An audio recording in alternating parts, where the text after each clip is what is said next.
Well, hey there, and welcome to Fearless Authenticity with Jeanne Sparrow. This is my podcast about finding our successes in the gift of who we truly are. Now, these are conversations with people who know what that looks and feels like, to explore it, to find it, and to live it, in the hopes that it inspires you, me, all of us, to find different ways to use our unique gifts to pursue our passions, make our dreams come true, and serve the world in the way that we were created to. Now, as I always say, I hope this gets deep because that's where we find the good stuff, but never get it twisted. This is about the fun of life, because if it ain't fun, it ain't worth doing. So let's dare to be brave, be free, be you together. Now, my guest today is an author and speaker who has been through some trauma in her life. As many as you can list, she's probably lived them. Not only that, but she survived and thrived to tell her tale. Her book, I Can, I Have, I Will, Blooming Through Life's Greatest Tragedies, shares her journey to healing after a traumatic brain injury that left her with little hope to even walk again, much less become the mother of triplets, and now the mother of 5 kids, as well as a proud wife. And she and her husband run a farm too. I am honored and happy to welcome Cassidy Glo Novak to the Fearless Authenticity Podcast. Hey, girl. Hi, it's so good to be a guest and see you again. It really is. It has been some years since we've seen each other. You came on You and Me with me and Melissa Foreman back in the day. That's right. And your babies were still pretty young then. My babies were babies. Yeah, and now our identical triplets are 13 years old. That is not possible, man. I know, girl. That is not possible. I'm just like is on fast track, and I feel like every year goes by quicker. And I think it speeds up from here too. I think so. I have to ask you. So, how have things been? So, your family has grown. Yes. You decided to write a book about your story. Talk about, give me just the highlights of what's going on now. So we were obviously so blessed, so shocked, every adjective you can imagine when we got pregnant with the identical triplets after the brain injury. You know, I was given little hope of ever walking again and just really didn't know what that would look like becoming a parent. So fast forward and finding out, surprise, it's twins, which they told us for, I think it was 7 or 8 weeks. And then it was, oh, I'm sorry, we missed one. So that was like, I think growing up overnight, being thrust into parenthood, but it helped me just grow and work on things personally that I really needed to. Fast forward through that time, we went through some really hard trials in our marriage. And my husband actually has written in my book too, according to the world's standards, we have every reason to not be together to this day. But we chose to stick it out, forgive, get help individually on our own, and then come back and get help together. So we have really grown and are thriving in our marriage. We ended up getting pregnant again, surprise, thankfully with 1.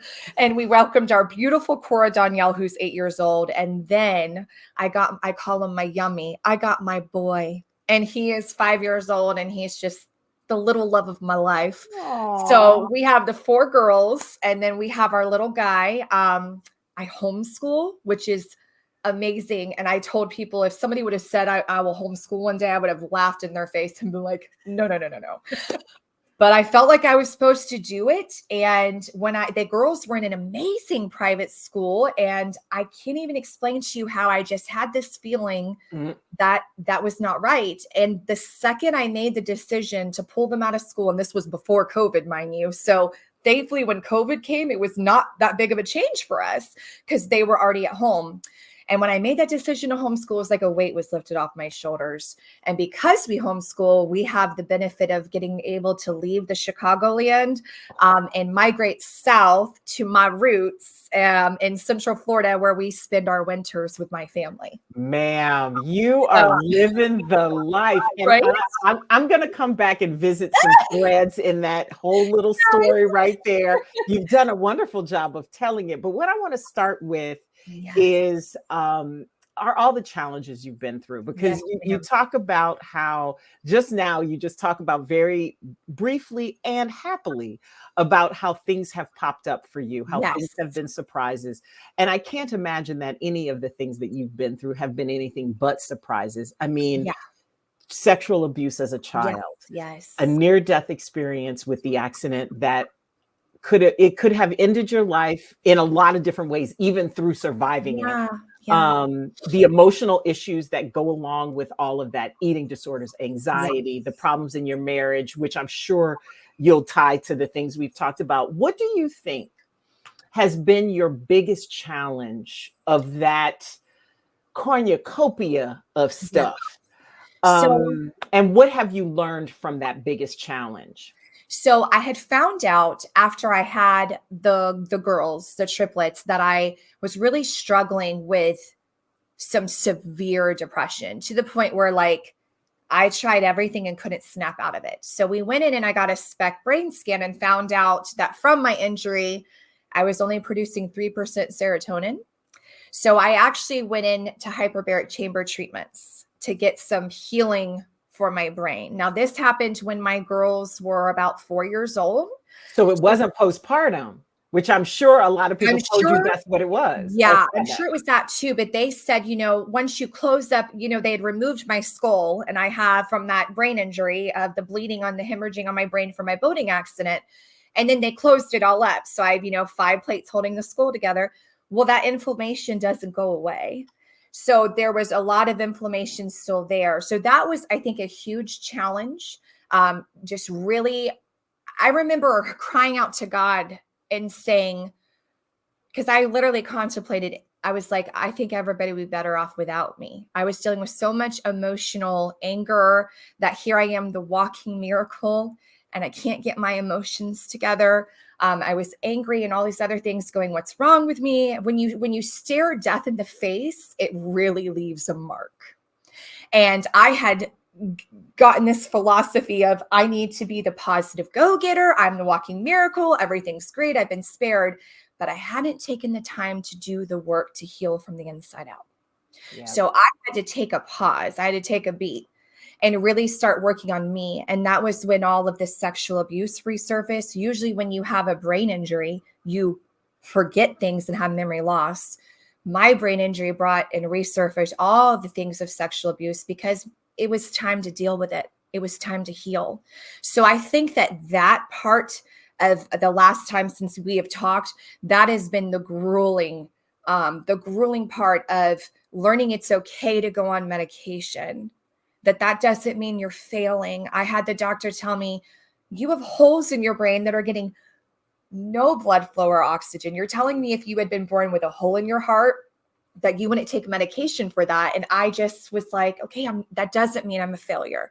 That means that I'm going to take scientific help and get the help that I need to get things to function to where I'm not angry, to where I'm not depressed, where I'm not struggling so bad with pulling my eyelashes and eyebrows from the anxiety, where I can enjoy being a mom with the greatest gifts I have, So I think that was probably the biggest challenge that I had, was tackling that stuff head on. And during also that entire time, my husband and I went through a period of separation with infidelity and addiction in the marriage. And I can remember crying out to God going, why did you give me triplets if you knew this day would come? You knew this would happen, but I can tell you the things that he has orchestrated and allowed, the tragedy, the ebbs and flows of the storms of life, the celebrations of life. I can honestly tell you I wouldn't change one thing of it, because each of those have shaped me to where I am now and have helped me grow into the person, or becoming the person that I know I'm supposed to be. And I can help other people. I wouldn't be able to help other people if I couldn't sympathize or be empathetic of where they're at. Ma'am, I'm getting chills right now. That's why I'm smiling, because, a lot of times, and especially when you feel blessed, like there's a couple pieces in that I think are really important. When you feel blessed, it is hard when you're not feeling like you're blessed the whole time. Even though you know it, you're not feeling here, it, right? But you're not feeling it here. And right. It's like the yeah, connection of it. Yeah. yeah. And then, and it's And funny then the because guilt and the shame. right, right, which I think we as women sometimes hold on to Oh, because we yeah. we we live in the shoulds as opposed to the where we are right now. But I love how you see you can see them as gifts now, because that is the hardest piece, I think, of healing. And what you're talking about, what I'm hearing you say is how hard healing actually is. Like, I think a lot of times people think it's all rainbows and butterflies and it's meditation and peace. And Right. what has your healing journey been like for you, Cassidy? Has it because I know for me, healing from the things that have hurt me, the things that I have had to heal from and learn from, sometimes you feel like you're fighting with yourself. What Right. what has it felt like for you? Oh, I can totally resonate with that completely.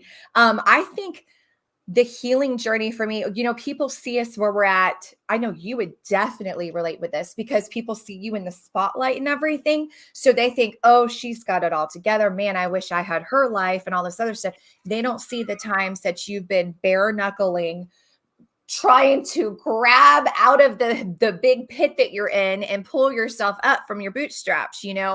That's why in my book, I am as raw, real, and transparent and as authentic as I can be. I am a mess. I'm a hot mess. I do not have it together, but I'm here saying, okay, use me in my mess to help somebody else. And I think the biggest part of my healing journey, because growth is painful, change is painful, but it's necessary. And the beauty that comes from growth and change is incredible if we can just embrace it. And I think the biggest part of my healing journey has been learning to forgive. Ooh. Learning to forgive those who have abused you, betrayed you, those who have been so incredibly close to you and hurt you in ways you never imagined. Learning to forgive those that will never ask for your forgiveness. Girl, that one. Learning to forgive yourself for, like you said, those shouldas, the times that we have failed, because Lord, girl, I feel like I fail every day. But thank God for a savior, because his mercies are new every morning. And I use myself as examples with my kids every day. I may mess up and lose it, but I am always the first to apologize and say, that was wrong. I shouldn't have done this. Will you forgive me? This is why this was wrong with the way I responded. And I will let them have a chance to share back with me. And I think that's teaching my kids more than anything, is that I'm telling them that I'm sorry. And I'm telling them, will you forgive me? I think when we hold on to unforgiveness, it can cause a root of bitterness in our hearts and our lives. And in the Bible, it says in Proverbs, it's like drinking poison from your own cup and expecting it to hurt somebody else. When we hold on, yes. You better preach. Yeah. When we hold on to unforgiveness, it can turn to a root of bitterness so quickly. And that is a root that is so hard to dig out. But the problem with that is that it affects every relationship we're in, including our relationship with ourselves. Yeah. Because we see things through offended glasses with a lens that people are out to get us. Or what did you mean by that? You read into things, you're always hurt. So I think the biggest part of my healing journey has been freedom and forgiveness. I love that. My dad, or was it my mom? One of my parents, maybe both of them, used to say, whatever you look for is what you will find. Oh, is that the truth? And that good or bad? Exactly. And that last piece about looking for hurt, because I think now in our culture, we have this fear of being hurt because we see so much hurt around us that needs fixing, right? I'm not trying to deny any of that. But I do think that when we look for the haters to guard ourselves against them, the negativity, then we end up seeing it. I'm not going to say necessarily attracting it, but we see more of it. And that's where our focus goes. And we can't encompass everything. The thing that I think, though, is the hump to get over sometimes, though, is sometimes we get mad at God. Yeah. Sometimes we get mad, or whoever we believe in. Like some people are like, get mad at the universe. Why have you sent this to me? Whoever it is you believe, however it is you believe, how, and it's clear through all your work that you are a woman of faith. But I am Yes. sure that faith did not come without some Without struggle. challenging it. Yeah. I can honestly say that I know that the Lord is real and God's real because he has showed up in my life where he physically has touched me. The day before my accident, I was at a place where I was really jaded and hardened in my life. My parents, I had been raised in faith, but my faith was not my own. And I had done things that I swore I would never do. I was really disappointed in myself. And I literally remember praying at church the day before my accident. And I was like, okay, so challenging him, I guess you could say. All right, where are you? Have you given up on me? Because I've given up on myself. And somebody touched the right side of my head like this. And I startled and looked up and nobody was there. The next day, my boating accident happened. And the surgeon said he couldn't believe my skull wasn't caved in. He said it was almost like you had placed a helmet on your head, like a motorcycle helmet. I know that was the hand of God touching me. And when I was face first in the water after falling off the tube and I hit whatever I hit, I felt myself, I was coming in and out of consciousness and I felt myself get yanked out of the water. It actually hurt a little and I thought it was the guy off the boat.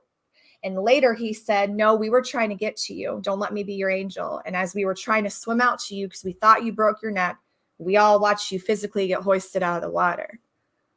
So I know that our God is real. And see, he doesn't think the way we do. He sees it all. We are so limited in our view.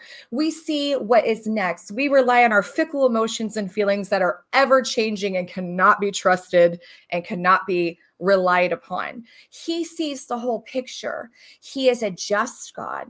It's not that he does things fair according to what we think. He sees the whole picture. And you see, if I hadn't gone through that boating accident, if I hadn't been sexually abused, if I hadn't dealt with unfaithfulness in my marriage, I wouldn't be where I'm at today. I wouldn't be the strong woman that I am, the leader that I am, that's now reaching out to everybody else to help pick them up out of their mess. So I'm thrilled I went through those things that seemed unfair at the moment because God saw the whole picture and he knew that there was growth to happen in me. How long before you actually saw that though, Cassidy? What was that process like? Turning point? I think the turning point was when I had the triplets. My husband and I were separated. And at that point, I knew there was nothing left to give. So I kind of just surrendered it all. All right, I'm going to work on me. I can't work on him. I can't survive just for my kids or my husband. I need to survive and get healthy from the inside out for me. And that was a mental change of realizing it can't always be about everybody else. I decided to get my mind off of my mess and myself because when we are so focused on our pain, we get stuck in a rut. Yeah. If we simply look past ourselves and see that not far from us, somebody has it so much worse than we do, and do something to get your mind off yourself and help somebody else, that is what gets you out of that pit. And that was the turning point for me. Stop focusing on my pain and start focusing on good, positivity. How can I help somebody else? What is the kiss from heaven and the blessing that I can find today on the worst day ever? There's always something good. There is. It's interesting because you talk about basically 3 different tracks at the same time, because a lot of us struggle with letting things go, right? Oh yeah. A lot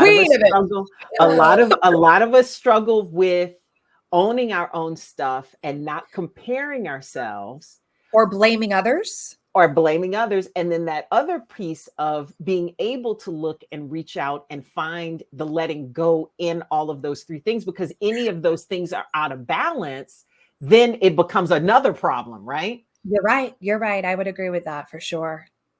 How did you get to the place of deciding to write the book? You know, because that was cool. Because literally you could have, like your journey is yours. You could have gone, because it's not like you don't have enough to do. You got 5 kids, you got to save your marriage, you got a farm, you're going back and forth to see your family. Like literally, you could have healed your trauma, gone to church, and done your business on with and be done with it. What made you decide to write the book about this experience, this extraordinary experience that you've had? And Right. how did you So know that that was the thing for you? that was the thing to do. So I've been doing public speaking for almost 20 years since my accident. I was a contestant for Miss Florida for Miss America.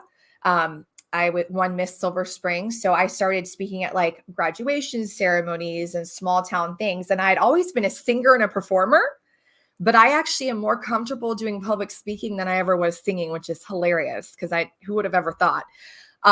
And so I had been speaking, and that's obviously branched out to like moms things. There's like, moms of preschool groups and different things I've spoken at all across the States.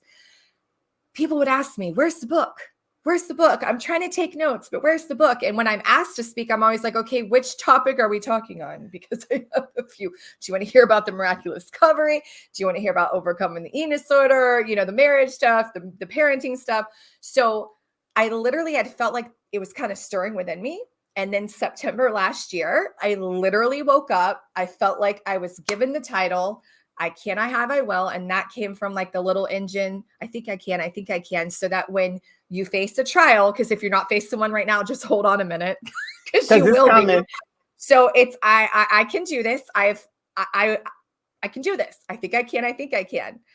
I have. I've overcome before. I will overcome again because I've made the choice and the decision to bloom where I'm planted in this season right now, whether it's winter, spring, whatever, the storms, the hurricanes, the blizzards, I'm going to bloom while I'm going through. And so I literally got that title and it was September last year. I wrote, published, and released my book on December 19th last year, 2 months. When you just said last September, and I remember what I saw as your publication date, I was like, wait a minute, you did that in less than 3 months? I had a bunch of people say, okay, you had to have had a ghostwriter, or do you have a journal degree? I was like, no, I literally feel like I put my diary out there for the world to see. And it was, there was a couple of times that I was like angry, like not angry, ugly crying. Cause I'm like, what am I doing? Am I even going to sell a book? What are people going to think? And then I realized, no, that doesn't matter. I can't get caught up in the numbers. I'm doing this because I want everything I've gone through to not be for nothing. I want it to be able to help others realize that they can become their best versions of themselves, choosing to go through. You're going to have to go through it. You can't change that. So why not change your attitude towards it? I tell my kids all the time, you cannot control what happens to you. You can only control the way you respond. So that's how the book came about. I'm actually almost done with book number 2 right now. And I'm thinking about, like, today I just had this creative idea start coming to me. I think I'm going to make like a children's book out of this. You can, you have, you will. And just like little things like that to help kids, because this next generation, they're going to be our warriors, and they need to know they can be warriors. Yep. They need to know that no matter what they face, that it won't have the final say in their life. And I have a feeling they need some healing already because going through the quarantining and all of that has changed how they see things. The social media, the bullying, it's crazy. It's actually heartbreaking. Really, it is. Yeah. These kids need to know their value and worth, that they are here for a reason. If there wasn't a purpose for them being here, then they wouldn't be here. Ma'am, you are speaking my language. I tell this to people all the time. Because we are here to do something, but It is so difficult to find what our value is. And it is even harder to express it. What do you think was the thing that helped you see your value finally? Oh, that's a hard one, because I have always been such an insecure person. Mm-hmm. I've had people tell me, oh my goodness, you're so beautiful and all this other stuff, but you can hear it. But again, going from here to here, I think, walking out and realizing that nothing I do can make the Lord love me any more or any less. Mm-hmm. He's seen my greatest mistakes and failures, and he still chose to love me and call me his own. And I think embracing that, they say that your greatest gift can also be your greatest curse. I get in trouble from my mouth all the time. Like, girl, I've been in trouble for my tone and my tact. I'm very expressive and everything. So I think trying to learn to embrace my weaknesses and turn them into a strength and a positive has helped me realize, yeah, I can be a tough person. I can be a very strong choleric at times. But if I wasn't like that, if he had not given me that personality and that makeup, would I have been able to overcome everything I have? Probably not. So I think embracing my insecurities and my weakness and challenging myself to realize that all those little pieces of me make up the uniquely beautiful person that I am from the inside out. And after having your head shaved and everything I've gone through, I've had to realize that to not put so much weight in this. Right.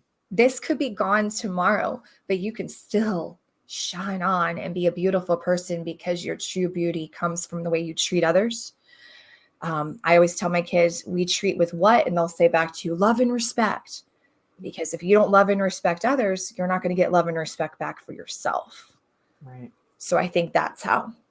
Wow. I love that. So that piece leads right into this question. Oh, good. When I say the words fearless authenticity to you, what does that mean to you, and how do you think it shows up in your life? First of all, I love it. I was like, oh yes, that means that we live in a time with social media and everything online. People say things that I don't think they would have the guts to say to your face. So people can be very critical, not have a filter, be very judgmental. And I think being fearlessly authentic is realizing that somebody else's opinion of you should not at all dictate the way you view yourself, to not let somebody else ruin your day, to not let somebody else lower your value because they can't see your value. That does not at all shape who you are. Be fearlessly authentic. Don't be afraid to show who you really are. Don't be a chameleon changing your mask, trying to fit the mold of whoever you're around. Don't be ashamed to be who you are and be uniquely your own and different. I love that. And I'm so glad that you've gotten to that point. Do you think, okay, so am I going to say something bad if I tell people what big birthday you just had? Oh, no. I embrace it because it's not just 40. I'm actually 21 with 19 years experience. Amen to that. Amen to that. Has that big birthday, has that that milestone cemented any of your lessons in a different way for you? I thought it was going to be like a hard one. And I don't know if it's because we had like an incredible celebration. Like we had a 1920s theme and I had like the big band music. My parents came up from Florida. I celebrated with some of my favorite people and stuff. So it was fine. I think I just realized, wow. So, and in fact, my necklace I'm wearing, my sister-in-law, Becky, gave me, it's 4 rings for 4 decades. Oh. And I think I'm realizing, okay, only better things can come from here, because look at how much I've grown and what has happened in the last 40 years. I'm looking forward to a golden season. I am. I'm looking forward to seeing what else is in store. And I fully embrace it because each year is a gift. I mean, the present right now is our greatest gift. And that's why it's called the present. I love it.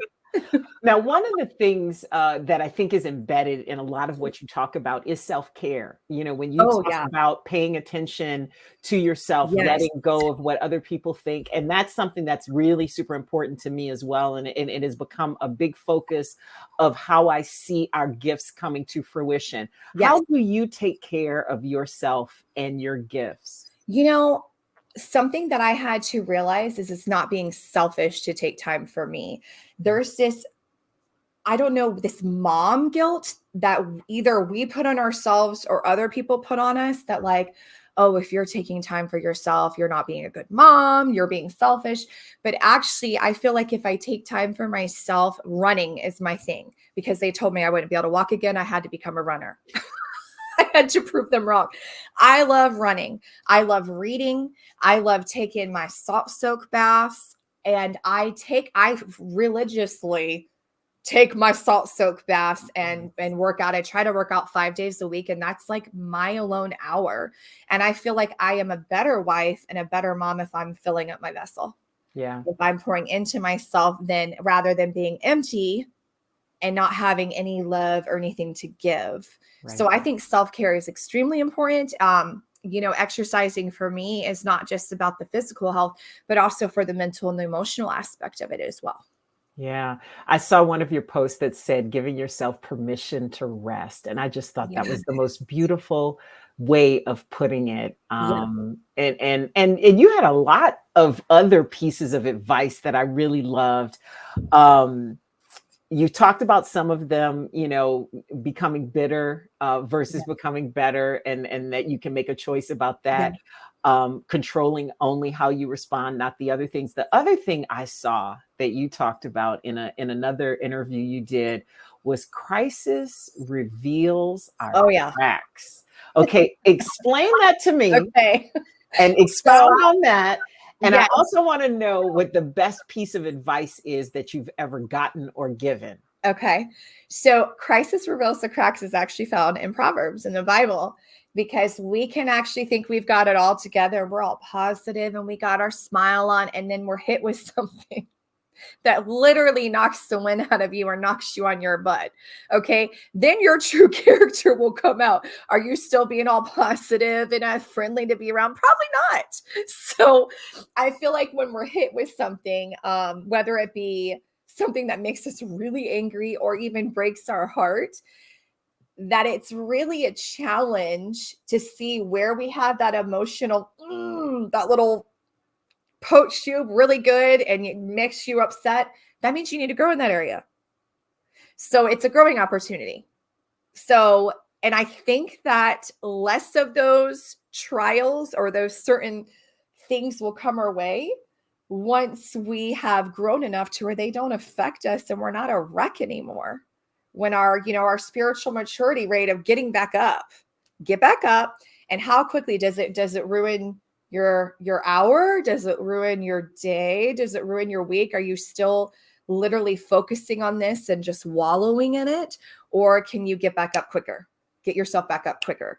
So I think that is what a crisis reveals, your cracks in your character and the areas you need to work on and grow in. Mm-hmm. And then one of my favorite sayings, and I actually put it on the cover of my book, is, you are not the dark you endured. You are the light that refused to surrender. And I heard that and it just impacted me so much, because again, I know that a lot of the people that I share my story with, they may not have gotten their miracle healing. They may have lost somebody in such a tragic way. Or again, they may have gone through way more than I have ever gone through.